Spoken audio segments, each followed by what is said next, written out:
cheeky. I think they're not going away, the pink team. No, it'll be a hell of a good game. Both of them will be. All right, let's get to the top of the agenda. Zack Merritt's future has now reached flashpoint. No sooner had Essendon's board resolved under no circumstances to trade its captain than it was revealed that Merrett had met with bitter rival Hawthorn yesterday. Brad Scott about to join us. Zack, the broader conversation around you, which has been had in the industry at the moment, where we casually move players wherever we feel they should go, is go and be happy somewhere else. Are you aware of that conversation? Yeah, I don't live under a rock. I'm certainly aware of that. So they've had to sell the vision to Zack Merrett, who's been mentioned again. 12 months earlier, they had to sit down with him and say, Zack, you're our captain, please stay, we're going to come well. They've had to do it again. Zack Merrett, the Essendon captain, met with Hawthorn on Tuesday night as he explores a way out of the club.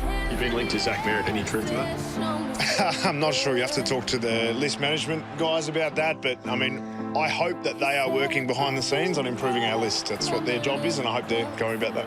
Improving our list is what every club's doing. I worked with Tim Watson, one of the all-time greats. Couldn't even contemplate losing Zack Merrett. He has now got the power to close it all down once and for all. If I'm Zack, I'd say move.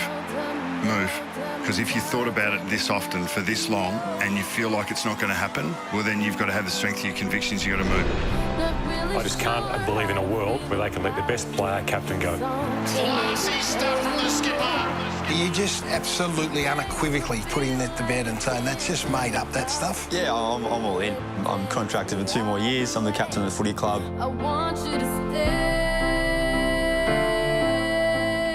I've got so much trust in Brad and what he's doing, and I really want to see that through. It's a bit longer than I probably would hopefully have liked when I signed 4 years ago, but I think it's pretty clear now that these kids are coming through and I want to taste that ultimate success with the footy club.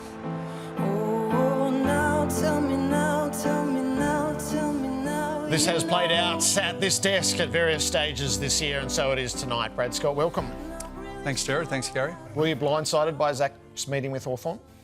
Yeah, that was a surprise to me. I mean, I speak to Zack daily. He was over at my house a couple of days ago having dinner, so I'm well aware of Zack's position in terms of, you know, he's, as it's in the run in there, he talked about our young talent, and he's very excited about the young talent on our list and has got full confidence in them. But, you know, he's as hungry for success as any player that I've ever encountered. And, you know, he's a man in a rush. He's 29. You know, he's concerned that will the young talent mature enough in time for him to enjoy that success. But the reality is that this time last year, we recommitted to Zack. We felt he was underpaid for someone who was performing at such a high level. So for the second time in 3 years, we changed his remuneration to reflect his brilliant performance and his terrific leadership. So we committed to him, you know, he committed to us, and like our CEO who moved into state committed to the club, I came and made a commitment to the club. I intend to see my commitment through, and I expect our captain to do the same. Has he cheated on you in a footy sense, taking that meeting yesterday? Look, I think we've all got to accept that the old school, you know, the old timers, Gary, we probably have a problem with it. And, you know, this is the second club captain Sam Mitchell's met with in 1 year. The difference is our club captain is contracted for another 2 years. So I think you've got to accept that players are going to do this, and now coaches are doing it. But I think that the reality is that Zack's a process-driven guy. He's got a checklist, he'll go through his process, and he likes to come to his own conclusions. So in a way, this is Zack just doing his due diligence, but, you know, it feels like we've done our due diligence, you know, 2 out of the last 3 years. And, you know, we have a really clear vision. It's been a really challenging year for a number of reasons. You know, but, you know, we've all made a commitment. And the thing about a commitment is that the reward at the end of it is not guaranteed. But the thing I've learned about success is that it's fantastic when you get it, but it's the journey and the effort and the blood, sweat and tears that you put in to the process to get the success that's the reward, not the outcome. It's not the premiership medal or the winning finals. It's the work that you put in with other people, the commitment you make to people. That's the reward. You know, the outcome is just reward for the effort. If he comes to you and says he doesn't believe in your vision anymore and he wants to go and chase it elsewhere, will you entertain trading him? Well, the reality is it's his vision as well. I mean, he's invested in our club and he's been, kept right up to speed with the vision, and it's been a challenging year. I mean, we started the year at 6-4. I mean, we had even challenges at that stage, but then, the injury crisis has been well documented throughout the year. So, but again, I can't stress enough that, I love this bloke. Like, I think he's an incredible player.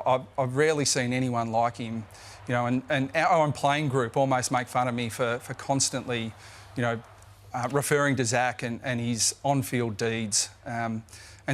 And his will to win is unbelievable. And if he does have a chink in his armour, it's that will to win and that desperation for success. He sometimes wears his heart on his sleeve and he shows that frustration. But if that's the biggest chink that he's got, it's not the worst one. But if he says he wants out, will you hold him against his will? No, well, our club, he's contracted captain. So our club's position is that we will not be trading him under any circumstances. Can he still be a captain if he requests a trade? Can he still lead your football club, share your vision? I'm watching you. You feel and look like you're really, personally hurt by this? Well, it's not about me personally. It's about our club. I feel like I talk to our supporters, I talk to our members, and at the end of all of those conversations, I say the same thing to all of our supporters. I say, stick with us. And almost to a man or woman, they say, through thick and thin, I'm rusted on. They've been through some really difficult times, and the real carrot for me to come to Essendon was to see this through. So, it has been a challenge, but again, I understand Zach. I love Zach, and he's just so desperate for success that he wears his heart on his sleeve and he goes through these moments. But our club's position is he's our captain. He's contracted for 2 years. We've adjusted his contract to reflect his performance, and we expect him to see it through. It does. Can he be captain though? The compromise of course he can be captain, because the thing about no one's perfect, and I talk about there are a lot of players that I think are geniuses, but there are a lot of flawed geniuses too. No one's perfect, and I don't think anyone's captaincy is perfect. Anyone's coaching ability is perfect. It's a learning process, and so of course he can be captain. But will it be a challenge based on this situation? Absolutely, it will be. But I've seen him overcome bigger challenges than this. I'm going to push you on it, because effectively you could be holding him against his will. You're going to say, no, you're staying, you're contracted. So the cut and dry, black and white, you're holding the player against his will. I've got to say, I'm finding it hard for him then to be a leader of your footy club. Yeah, I don't see it that way. He made a commitment.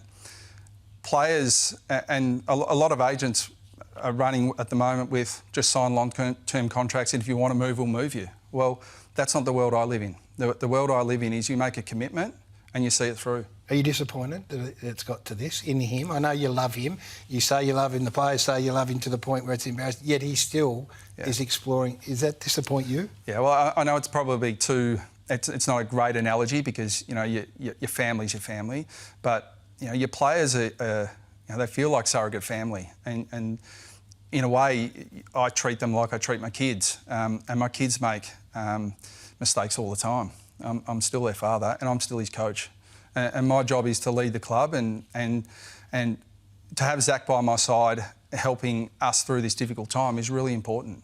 Is what Sam Mitchell's doing fair, reasonable? Oh well, has it angered you? Well, I think the world's changing. There'd be a time and a place in which I'd be, pretty disappointed. But the reality is now the gloves are off and all's fair in love and war, and that's the path they want to go down. Then we'll play at that game too. So have you spoken to Zach today? Not today, but I spoke to him yesterday. I speak to him almost every day. So, but in the aftermath of this, is the implication is he's made a mistake. But what if he doesn't see it that way? When you talk to him next, what if he said, I'm eyes wide open here and I'm done? I've got no energy left for it, Brad. The board's position is that he's our contracted captain, he made a commitment, and I support that position. Your relationship with your senior players, so if Brad wants out, if Draper wants to change, if Ridley wants out, is that in question now? Do you sit there and look at that or not? No, for a start, I mean, my relationship with Zach is very good. So, you know, and he's spoken publicly to that. So, regardless of what happens, that will never change. Draper, I think, is a completely different situation. For a start, he's an uncontracted free agent who, over the last 10 years, has had an ACL, a PCL, chronic groin hip problems, now a ruptured Achilles. You know, he's never played more than 15 games in any single season. I don't think we can begrudge him for being mentally and physically exhausted and feeling like he needs, in his words, a fresh start. And so the fact that he's waited until September to make a decision that he was so torn to make talks to that it wasn't easy, that he didn't just want out. He was, as I said, mentally and physically exhausted and in a difficult spot, and he's made a decision that the competition now supports in terms of free agency. So, and Ridley and Laverde and those players? Yeah, Ridley, a lot of players I was excited to coach when I came to Essendon. Jordan was one of those. Unfortunately, I haven't had the opportunity to do that. I mean, not only has he not played, he hasn't trained. So, you know, we have made significant changes to our high-performance team. The appointment of Matt Innes is a coup for us, you know, as someone that we hold in extremely high regard. You know, we've made another appointment in our high-performance area, so we've revamped that space. And again, I would expect someone of Jordan Ridley's talent and capability to be frustrated with the last couple of years.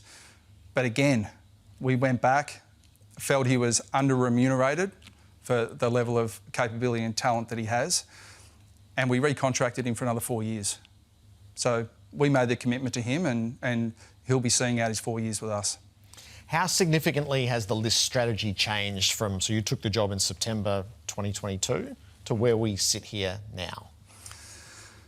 I think it always changes and evolves. I mean, there's always a plan. Every club's got a plan, but it changes based on, you know, acquisitions, players who go, players who are in form, all of those things. But I think I have a bias to want to build, and you know, our position in the draft this year reflects that. You know, we've got, at this stage, 4 picks inside 25. So, you know, our position is that we're already, I think, you know, one of the youngest and most inexperienced lists in the competition, which again speaks to Zach. He loves the talent, but is it going to get there quickly enough for him? And I think that's a valid question for him. You know, but you know, the simple answer is, Jared, it hasn't changed that much. It's evolved a little bit, but clearly we need to keep investing in elite talent. And the only way you can, or the easiest way to bring in elite talent is through the draft, and that's what we're targeting. So you're going to be closer to ground zero in year 4, though, than you would have forecast, aren't you? Like, this is the moment of gathering the elite talent out of the draft, and that's a long road to hoe. Yeah, and it's a very difficult road too. You know, but again, I was under no illusion as to the challenge that this job presented, and I've never been more up for it. And if you look at this year's been really difficult with injuries, but the silver lining to the injuries has been the exposure of young players that are going to be very good players for Essendon for a long period of time. So yes, it'll be a challenge for us, but you know, we started the year 6 and 4. I've got enormous faith in the players on our list, and you know, we'll keep investing and building it. And as I said at the start, the thing about success is it's the effort you put into it and that reward for effort that gives you the satisfaction, not just the outcome. Is there any part of this that can turbocharge? You want to build, you go back to the draft, you know, decisions that you make here can give you an even bigger hand in this draft. Yeah, I mean, again, that these things are whole of club decisions. But, you know, Zach aside, you know, Jordan's contracted. He will not be traded under any circumstances. But I mean, the reality is Sam's exercised his free agency rights, so there'll be compensation for that. So, yeah, it certainly does add to what's already 4 picks inside 25. Do you, the Essendon faithful, they'll all be watching and listening. So, what is the overwhelming message or underlying message you want to leave them with tonight? They would still be sitting here going, I know, I love that you fronted up and I love that you're answering the questions, but the bottom line is the question mark remains over Zack Merrett, clearly our best player. Yeah, and I think that the reasons for Zack going through this process is that he's so hungry for success, and his question is, will this elite young talent mature in time for him to be part of it? But that leading's difficult. Coaching's difficult. Being a captain and accepting that responsibility is difficult. But the thing that I've observed at Essendon, and our club's been through some really difficult times, they keep fronting up. They're frustrated, bordering on angry, but they stick with us. And I think it's other clubs are jealous of Essendon supporters because what they've been through, other clubs might capitulate. Our club will still be here in another 150 years. And they'll stick with us and they'll see through the vision, and we'll go through some short-term difficulties, but it'll make it all worthwhile in the end. Do you need Zack to state publicly and to look you in the eye and say, I'll be with you come October? Yeah, well, I think this will play out all in time. I mean, I'd also add that Zack Merrett was exhausted by the end of the year. I mean, he broke his hand, could have easily said there's no point coming back.